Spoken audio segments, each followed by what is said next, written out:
thy holy face, with the dawn of redeeming grace.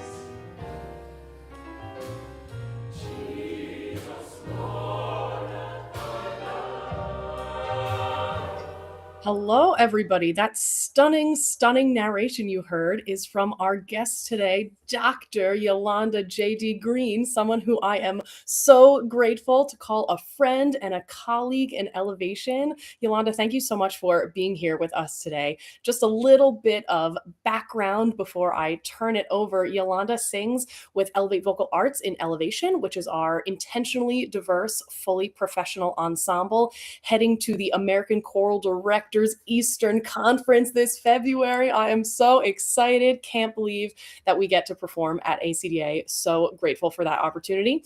Yolanda, you are just such an incredibly important part of everything that we do at Elevation for so many reasons. I hope that you will share with everybody just a little bit of your backstory, your musical journey that brought you to Delaware, that brought you to Elevation. I am personally so grateful every time I get to hear you sing and orate and weave those things in so majestically. And I know that everybody that's tuning in right now is in for an absolute gift. Thank you so much for being here again. And please take it away. Hey, y'all. I am Dr. Ya, and it is such a blessing to be able to work with and to advocate for using my voice to speak on all of the wonderful things that Elevate Vocal Arts gets to do.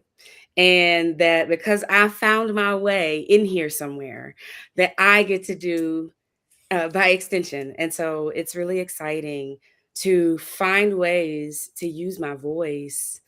And I've been using it like my whole life. And I started singing when I was 10.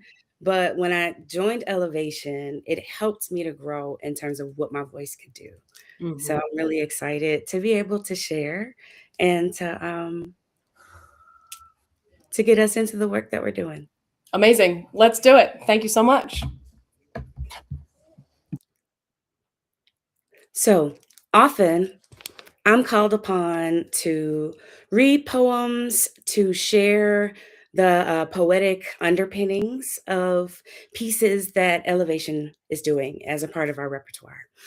One of the wonderful things about being in Elevation in particular is that while I always knew that I was a multi hyphenate artist, that I was a vocalist, that I was an improviser, that I was a poet, it wasn't until Elevation and them kind of pushing me in the direction of spoken word that made it so that I could augment my understanding of myself as an artist. And so where I am artistically has been all over the place. But I found my way to Elevation through a friend. Dr. Lori Hicks and I have been sister singer friends since high school. And she has done a lot of work with Elevate Vocal Arts, particularly for the Summer Institute, but also with commissioned pieces. And this was a couple summers ago, I guess about 3.5 summers ago. And we made a connection when she brought me to the showcase for the Summer Institute apprentices, and it just kind of went from there. And so I've been able to be a voice in a way that not even I anticipated. So for this time, I'm going to do a few different things. It's going to be a range of things. I am largely going to share and read poems that form the foundation of repertoire that Elevation has done or will be continuing to do. I will also integrate some of my own work that has come about through the various events and opportunities that have come our way slash my way as a member of Elevation. So to start, I want to actually use one of my pieces. We did a full concert of so many things at the Delaware Art Museum earlier this year, and I was in one of the galleries, and I was asked to commission and to write some pieces based on the gallery that I would be in. And the gallery that I was in had so many images on the walls, and yet there were folks that were missing. So this is hospitality.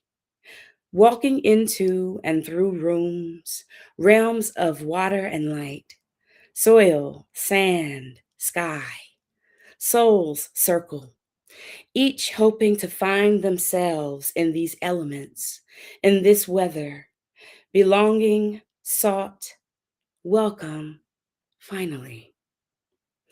Another is there is a woman here. There is a woman here somewhere, wrapped in finery, draped in red, hidden by trees and leaves and modesty. There is a woman here who dresses, who preps, who presses and zips, who cooks and feeds and nurses. There is a woman here who cannot be seen, but whose hands are evident. They have shaped art. They have made sculpture, thrown pottery and daily beauties. They have cinched and sweated. They have baked. They have birthed. They have sheltered. There are women here, sideswept, hidden, but responsible for so many elements of our beautiful lives. We think beauty when we think women. We think nature. We think power. We think birth. We think passageways, crossroads. And yet, there is a woman here who is not seen, but ought to be. She is responsible for the ribbons in the hair. She is responsible for the tasteful bow. She has been entrusted with the cameo, with the framing, with the preparation, with the foundation. There is a woman here, women here, sought here, not found here. And yet nothing here could be here without her hands, without her eyes, without her sense of beauty and possibility, without her water, without her buoyant, beautiful, burbling, laughing joy. In other moments, smiles covered, laughter hidden, joy contained. But duty, diligence, labor, ever. There is a woman here on whom all things are balanced, from whom all grow and tread. And yet, her name, her names are not uttered in this space. Her face is not here. With the work of her hands, we may discover, uncover, lift, bless, seek, find, embrace. There is a woman here who has been hidden. May we find her, not only for ourselves, but for the best of all possible worlds. May we find her here, somewhere, everywhere. So that piece, on the surface, it's addressing a gallery, a traditional museum and gallery, where you look at the walls and you may not see any Black women. You may not see any brown women. Those that are there are servants, and those servants are often props, if they're visible at all. One of the things that Elevation does and that Elevate Vocal Arts does, that Eva does, is to raise up voices that have been muted, those that have been hidden and covered. I think of the work that we do by Margaret Bonds, who lots of folks don't know who she is, even though she was a major contributor to music in all of its forms in mid-America. So when I think of the work that we do, I think of those voices and those hands and those faces and those compositions by composers that have been buried, who can't be found. I think of the intentional diversity in the repertoire of what it is that we do. So, another piece that I would like to share that also comes from that event, and y'all can't judge me for my Italian, but what I would like to share next is also from that time, and it is a piece that reflects,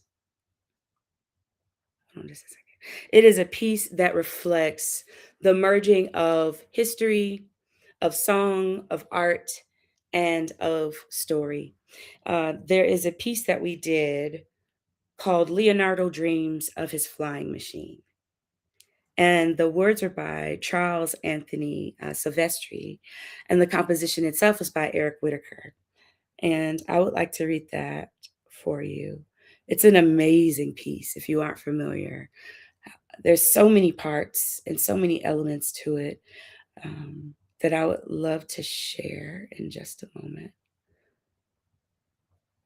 when I find the right folder.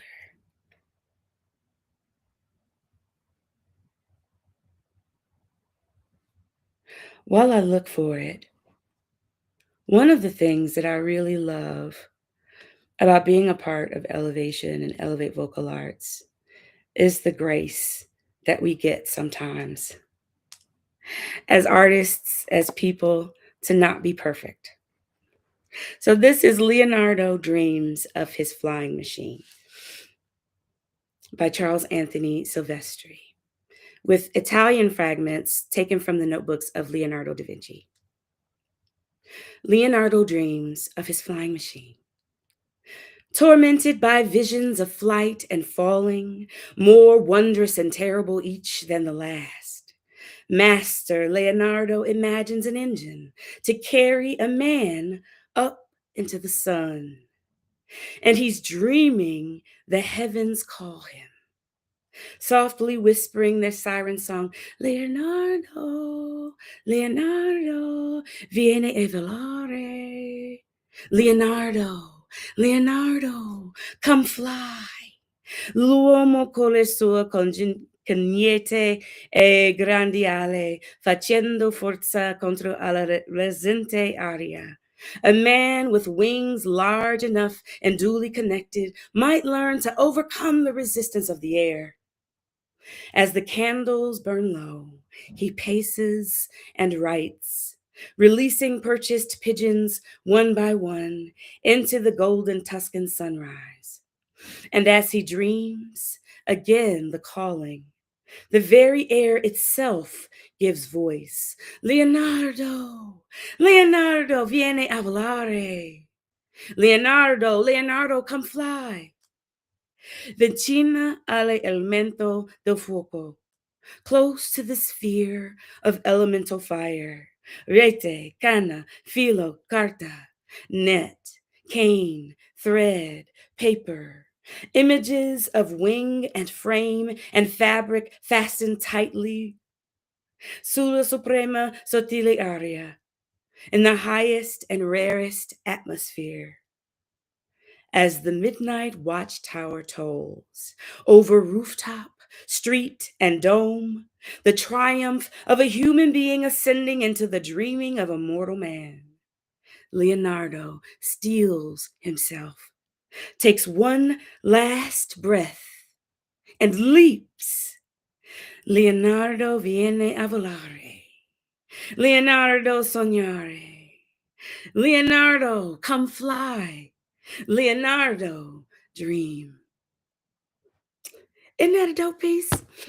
So it's taking this idea of flight from the notebooks of Leonardo da Vinci, trying to figure out how to circumvent, how to transcend the levels of humans and where we're supposed to be in the stratosphere.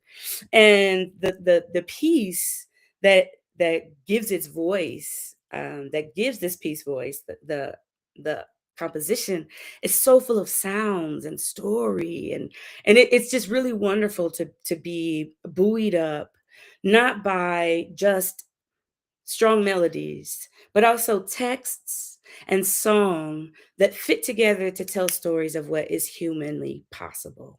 And often that human possibility exceeds what we think, unless we also dream. So there are a few more pieces that I would like to share. Some of them are heavier than others. One of the big projects that we did earlier this year was to cover, and it was a surprise concert too, but to cover the work of composer Dr. Rollo Dilworth. And among his mighty catalog of compositions, one of the most poignant is that of Weather by Claudia Rankine. Weather, composed by Claudia Rankine, addresses the time of unrest following the murder of George Floyd. And it is something that as an ensemble, Elevation really internalized. Not only when we did the initial concert here in Wilmington, but in May of this year, we went to Minneapolis and we got to see where the murder took place, to see how Minneapolis is healing, has healed, and may never heal. We were there to commemorate the fifth year, the fifth anniversary of that murder and that explosion of of humanity. And so the poem Weather is very rich. And as a part of the concert, or both concerts, I was asked to read the work, to perform it.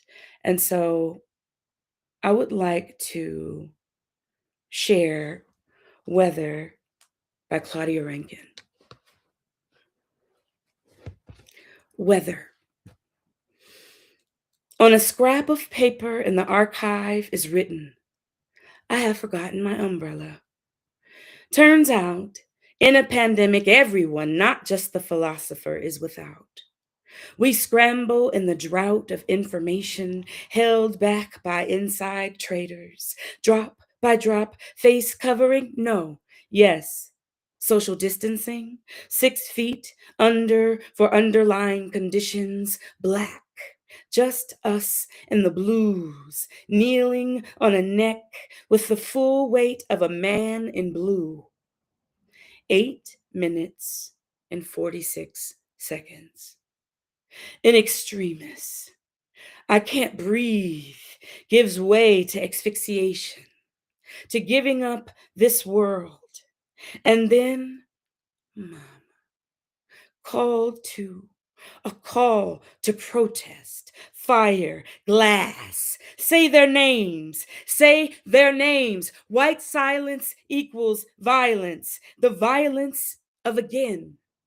A militarized police force, tear gassing, bullets ricochet, and civil unrest taking it, burning it down. Whatever contracts keep us social compel us now to disorder the disorder. Peace. We're out to repair the future. There's an umbrella by the door, not for yesterday, but for the weather that's here. I say weather, but I mean a form of governing that deals out death and names it living. I say weather, but I mean a November that won't be held off. This time, nothing, no one forgotten.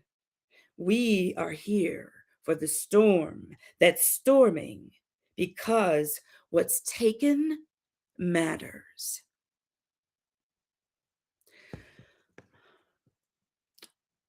When we think of choral music, depending on what choral tradition you come from, you may think of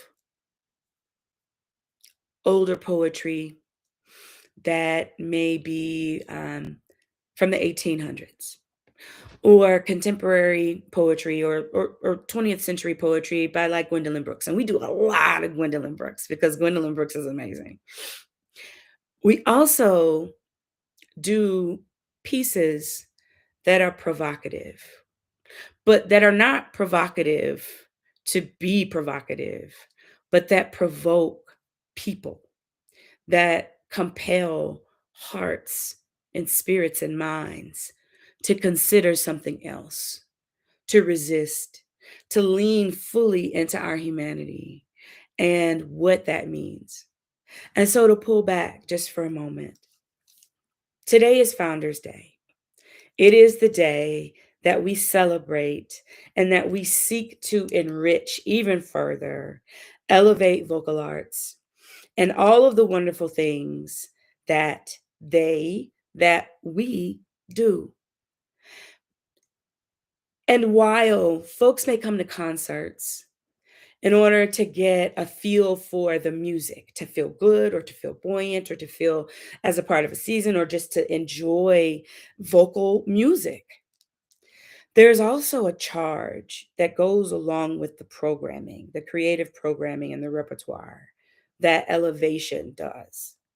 That that Dr. Ariane, Harley Emerson, and the full team seek pieces that don't necessarily make us feel good, but they do make us feel. They make us feel that we have options in life.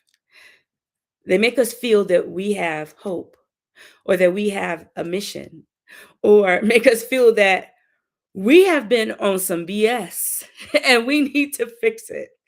And so, in talking about this intentionally diverse ensemble, it isn't just for representation. It is also for voices. It is also for kinds of experiences. The songs can be windows into other worlds. They can be mirrors that show us back to ourselves. They can be sliding doors that give us entrance into other experiences and to give us agency to know that there are choices that we have. Elevating the vocal arts isn't just about singing.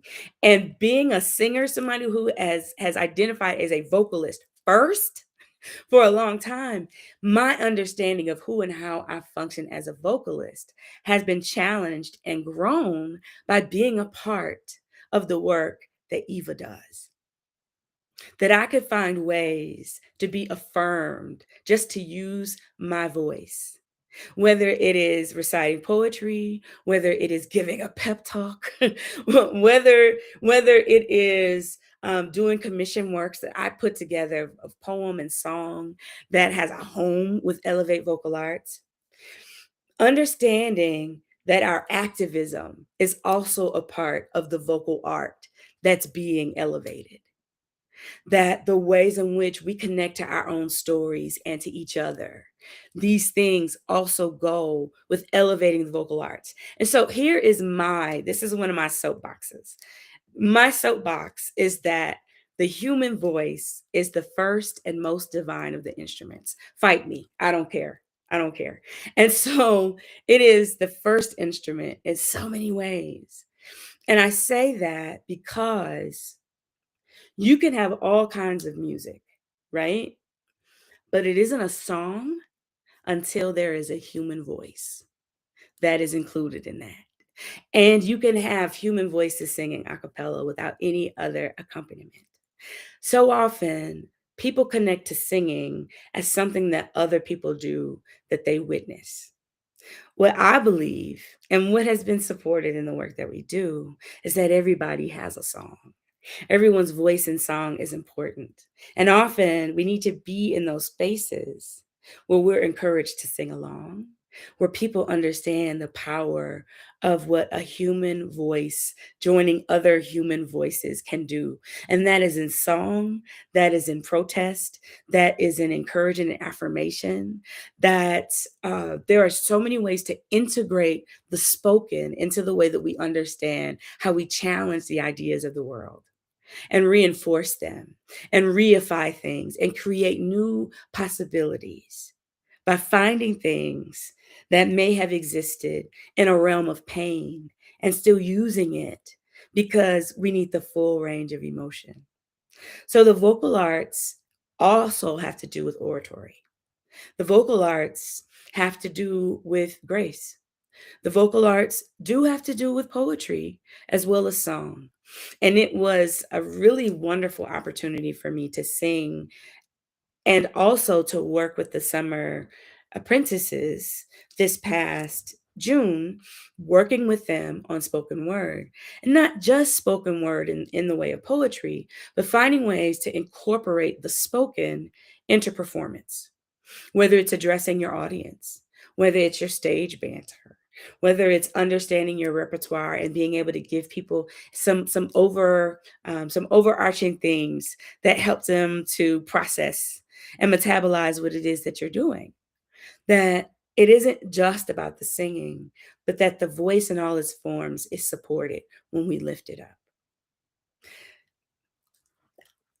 I can go on and on without a problem. My vocal arts are very strong in that way. But I do want to go back to sharing aspects of the kinds of rich poetic grounding that Elevation's repertoire comes from. And I'm going to use an example. It is a piece that we have performed. It is also one that we are polishing so that when Elevation goes to the ACDA East conference and we are a featured choir and we're doing some world premieres, some things that have never been heard before. We also have, and you heard from earlier, just before this, Eric Meyer, who is a composer and arranger and general amazing musician person that whose ear and whose grace and whose musicality is just unmatched. So to prepare for our road to Providence, which is really rich, the idea of the road to Providence, I mean, come on, he took a setting, created a setting of a poem by Maya Angelou and couldn't do the whole thing, but chose some really wonderful aspects. And so I would like to read that full poem. And it is a brave and startling truth. Dr. Maya Angelou wrote it on the 50th anniversary of the UN, and that was in 1995. However, the prescience of it and the relevance of it, it could be at any time. So this is a brave and startling truth by Dr. Maya Angelou. We, this people, on a small and lonely planet, traveling through casual space, past aloof stars, across the way of indifferent suns, to a destination where all signs tell us it is possible and imperative that we learn a brave and startling truth. And when we come to the day of peacemaking, when we release our fingers from fists of hostility and allow the pure air to cool our palms, when we come to it, when the curtain falls on the minstrel show of hate, and faces sooted with scorn are scrubbed clean, when battlefields and coliseum no longer rake our unique and particular sons and daughters up with the bruised and bloody grass to lie in identical plots in foreign soil. When the rapacious storming of the churches, the screaming racket in the temples have ceased, when the pennants are waving gaily, when the banners of the world tremble stoutly in the good, clean breeze, when we come to it, when we let the rifles fall from our shoulders, and children dress their dolls and flags of truce, when landmines of death have been removed and the aged can walk into evenings of peace, when religious ritual is not perfumed by the incense of burning flesh, and childhood dreams are not kicked awake by nightmares of abuse. When we come to it, then we will confess that not the pyramids with their stones set in mysterious perfection, nor the gardens of Babylon hanging as eternal beauty in our collective memory, not the Grand Canyon kindled into delicious color by Western sunsets, nor the Danube flowing its blue soul into Europe, not the sacred peak of Mount Fuji stretching to the rising sun. Neither Father Amazon nor Mother Mississippi, who, without favor, nurture all creatures in the depths and on the shores. These are not the only wonders of the world. When we come to it, we, this people, on this minuscule and kithless globe, who reach daily for the bomb, the blade, and the dagger, yet who petition in the dark for tokens of peace.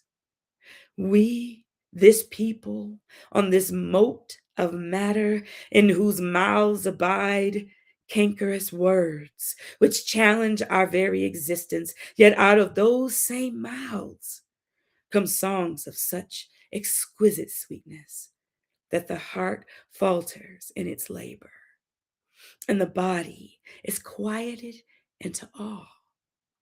We, this people, on this small and drifting planet, whose hands can strike with such abandon that in a twinkling life is sapped from the living.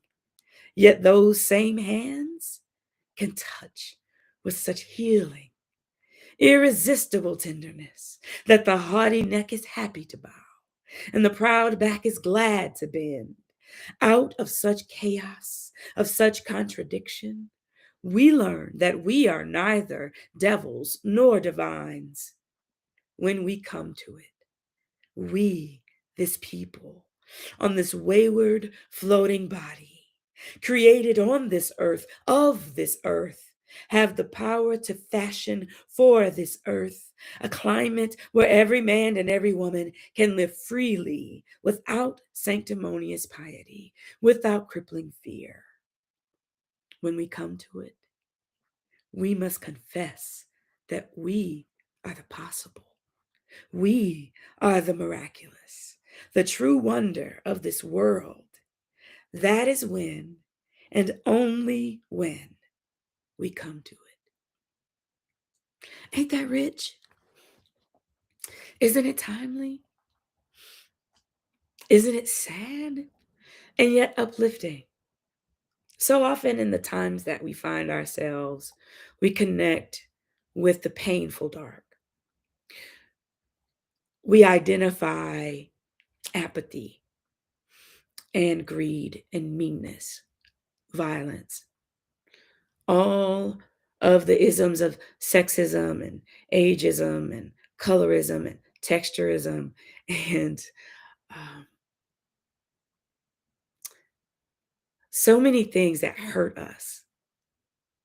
And yet this poem not only tells us that we are capable of other things, that like the earth, this planet, we are made of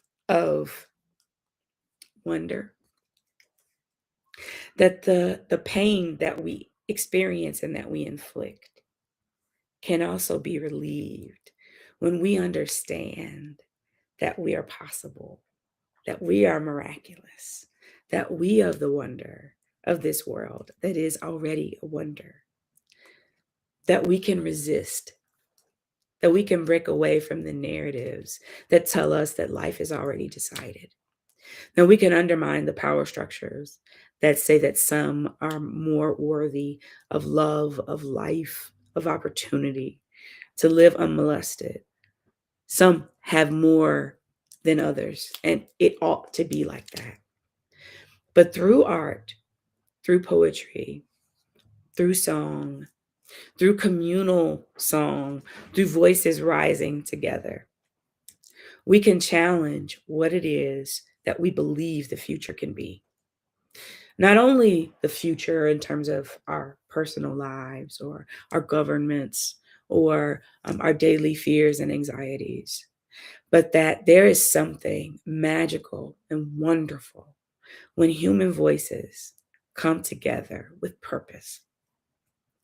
That is elevation. That is what we do. And I can't imagine my life in Delaware without understanding elevation. I said earlier that a friend brought me in, made introductions, but that's too mundane for the way that I found my way to elevation and elevation found me. I needed a space. I had a what if in my mind. What if there's a choral group somewhere? Because I'm a jazz singer. I sing rock and I sing soul. I'm in a Steely Dan tribute band. I'm in a Sly Stone tribute band. My own music moves between improvisation, vocal jazz, song in varieties of contexts that I've performed with orchestras and I've performed in a cappella groups and I've performed in all of these different ways.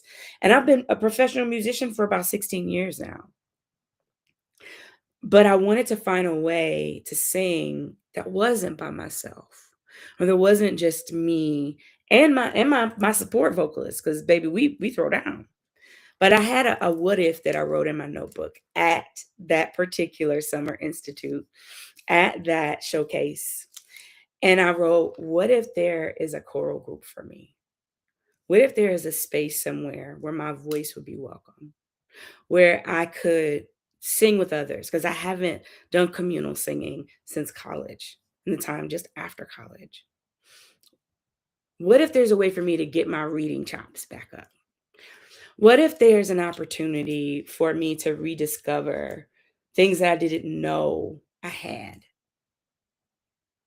And I was writing those things while they were singing, while they were performing and sharing. And so many of the songs in the repertoire hit me in places that that took me back to my earliest singing, from being from Detroit, going to Renaissance High School, being under the direction of the Nina Scott.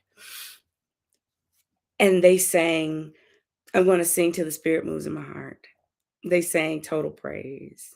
They sang so many things. Somebody sang Home. One of the apprentices sang Home. And I'm from Detroit. Like I said, Stephanie Mills from Detroit and the Wiz. And so those scribblings in my notebook turned into an invitation to join a brand new ensemble that was going to be doing demanding repertoire, that was going to be trying to do all kinds of things across musical diasporas, that there would be rooted in Black musical traditions, and incorporating the voices of queer folks and of Brown and other peoples of the world and their musical traditions, that we would be doing classical stuff and traditional things, and we would be doing contemporary things, and we would be doing hip hop things, and we might be doing some R&B and some soul, and we might be doing all kinds of things.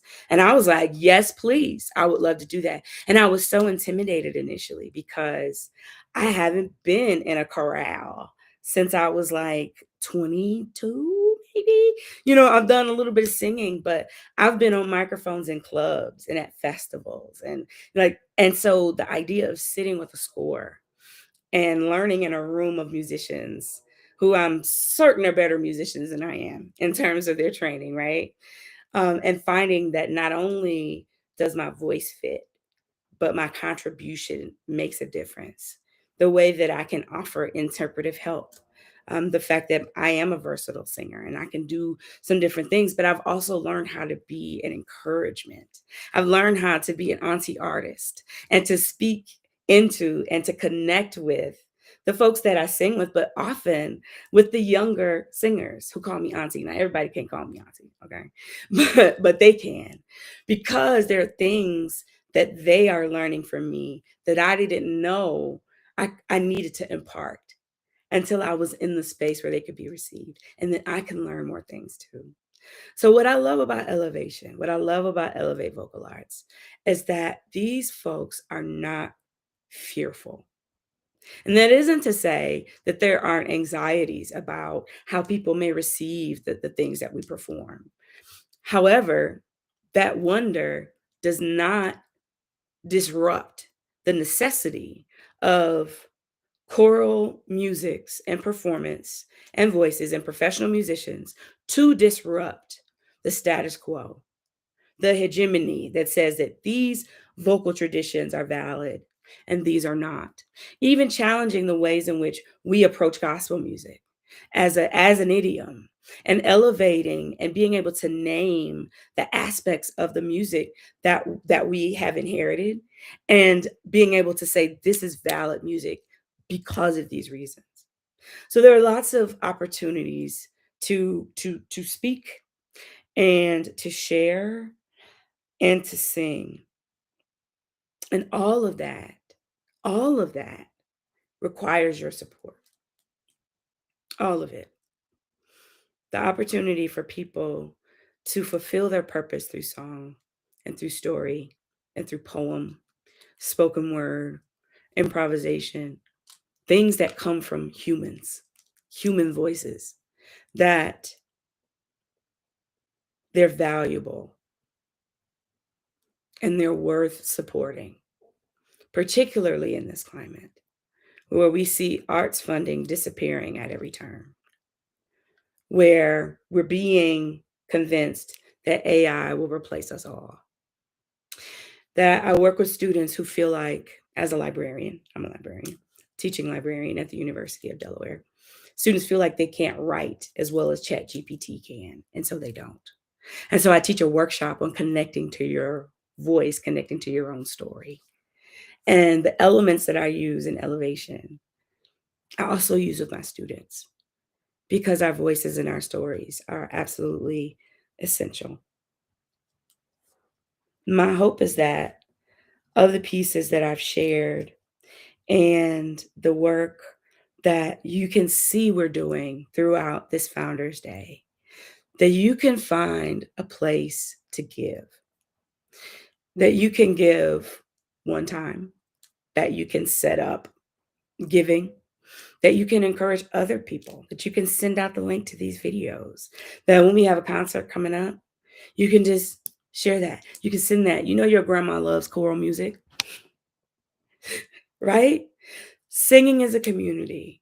Maintaining the arts is a community effort, not just in the concerts, but where the music really takes root, where the voices really take root in our minds and spirits, and what we take into the world. My hope is that the spoken and the sung and the magic of human voices is not overshadowed by the fact that we need support. It isn't something that sponsors itself. It's something that we have to give. And so to close, I feel myself wanting to vocalize a little bit.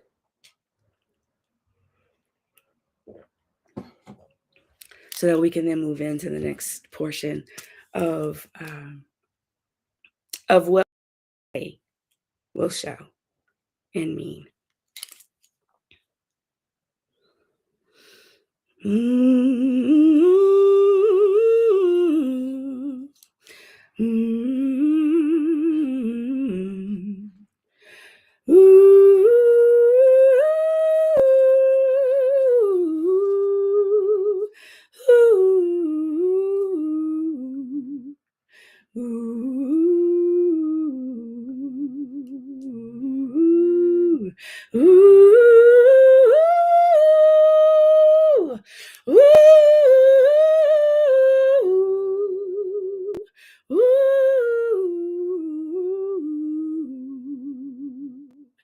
Make room,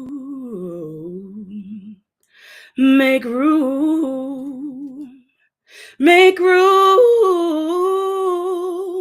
for wonder. Make room, make room, make room for voices.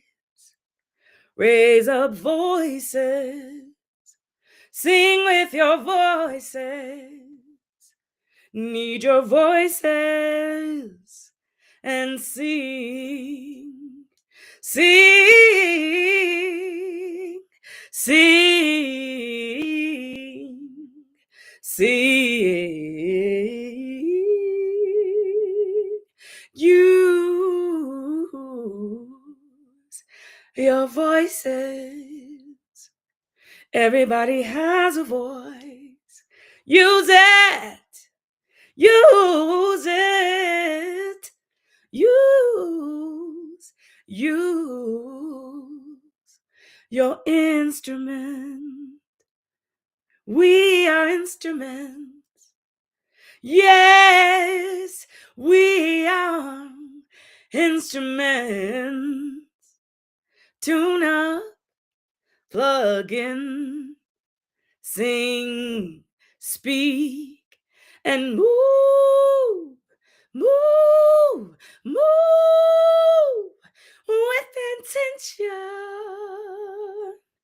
Move, change reality with your voice. It's precious. Yes. Yes. Let's raise our voices together. Ooh, let's raise our voices together. We need all of our voices, not just the singers' voices or the teachers' voices, or the voices that are encouraged in the school programs and the community groups and the recitals. All of us have a voice, physical voice, political voice, community voice, a financial voice. We have ways to support and give based on who we are and what it is that we do.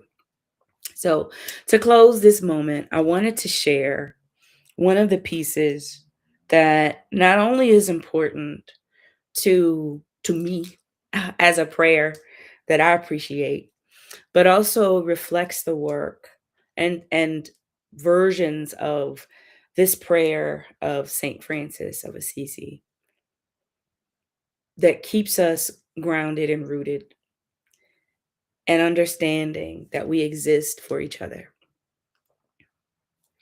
Lord, make me an instrument of your peace. Where there is hatred, let me sow love. Where there is injury, pardon. Where there is doubt, faith.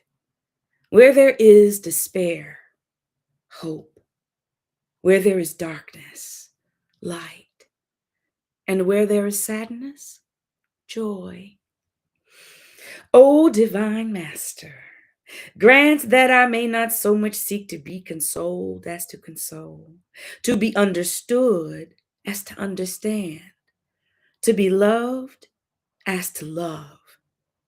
For it is in giving that we receive, and it is in pardoning that we are pardoned, and it is in dying that we are born to eternal life. This is a screed.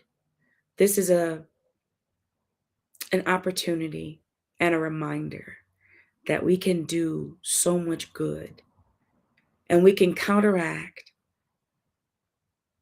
the vacuous factors and elements of our world by joining together, by pushing with what we have, by leading with love, by standing in defiance of the powers of this world that suggest that people have no power. That as a collective, as a community, as humans, there are things that we can do. We can speak and we can sing and we can share and we can encourage and we can exhort and we can pray and we can make it up and we can play. But what we all must do is give. So my hope is that through this, you can see how much I am moved and impassioned by the work that Elevate Vocal Arts does. As a member of Elevation, as a singer, as an educator, as a transdisciplinary artist, still finding her voices, I am thankful for the work that Elevate does. I'm wonderfully grateful for Eva.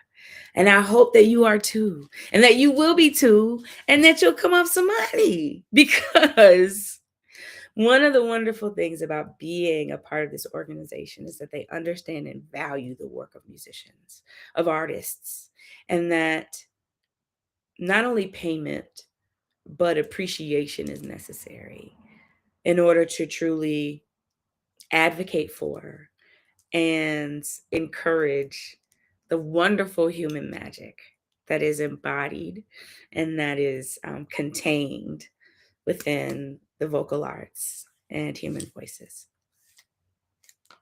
Y'all take care. I hope that you will stick around. We've got presentations all day, and y'all take care.